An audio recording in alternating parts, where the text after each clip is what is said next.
নওগাঁয় বাজারে উঠতে শুরু করেছে নতুন আমন ধান। ভালো দাম পাওয়ায় খুশি কৃষকরা। জেলার মহাদেবপুর উপজেলার চকগৌরী হাটে মন প্রতি বিক্রি হচ্ছে 1150 থেকে 1260 টাকায়। তবে স্থিতিশীল রয়েছে বড় মৌসুমের ধানের দাম। এই বিষয়ে আরো জানাতে সেখান থেকে আমাদের সঙ্গে যুক্ত হয়েছেন সহকর্মী আব্বাস আলী। আব্বাস, একটু জানতে চাই যে রোপা আমন ধান তো বাজারে আসছে, চালের বাজারের প্রভাব কেমন দেখছেন এবং নওগাঁয় বড় মৌসুমের ধানের দাম এখন কেমন?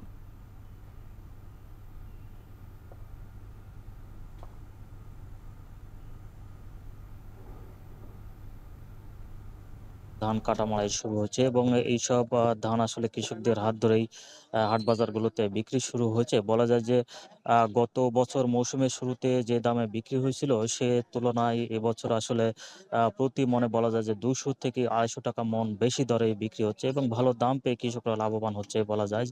আমি এখন অবস্থান করছি নওগাঁ জেলার মহাদেবপুর উপজেলার চকগড়ি হাটে। এই হাটটি ভোরের আলো ফোটার পর থেকেই শুরু হয়। এখানে দেখেছি যে নতুন আমন জাতের যেসব ধান এই হাটে এসেছে সেসবের মধ্যে স্বর্ণা ধান, স্বর্ণা ৫ জাতের ধান বিক্রি হচ্ছে 1150 থেকে 1250 টাকা মন দরে। ব্রি 17 ধান বিক্রি হচ্ছে 1200 থেকে 1250 টাকা এবং 49 জাতের ধান বিক্রি হচ্ছে 1240 থেকে 1260 টাকা পর্যন্ত। কৃষকরা বলছেন যে এবছর আসলে তাদের এই আমন ধানের আবাদ করতে খরচ কিছুটা কম পড়ছে। বলা যায় যে ৮ থেকে ৯ হাজার টাকা এবং ফলন তারা পাচ্ছেন প্রতি বিঘাতে ১৬ থেকে ২০ মণ হারে। খরচ কম হওয়ার কারণে তারা ফলন মোটামুটি ভালো পেয়ে লাভবান হচ্ছেন এবং দাম তারা ভালো পেয়ে লাভবান হচ্ছেন বলে জানিয়েছেন। আর বড় মৌসুমে পুরনো ধানের কথা যদি বলে যে দাম স্থিতিশীল হয়েছে এবং এইসব পুরনো ধান বিক্রি হচ্ছে জিরা শাইল ১৫50 থেকে ১৬০০ টাকা মন,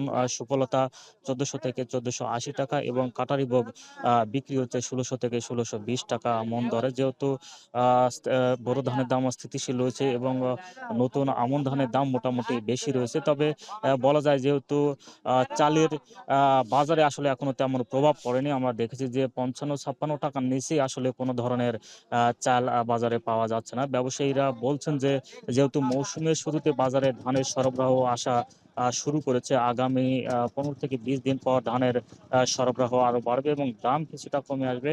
তখন আসলে বলা যেতে পারে যে চালের বাজারে এর প্রভাব পড়ে কিছুটা কমে আসার সম্ভাবনা রয়েছে। তো এই ছিল আমার কাছে ধানের বাজার নিয়ে সবশেষ। নওগাঁ থেকে ধানের বাজারের সবশেষ জানাতে যুক্ত ছিলেন আব্বাস আলী।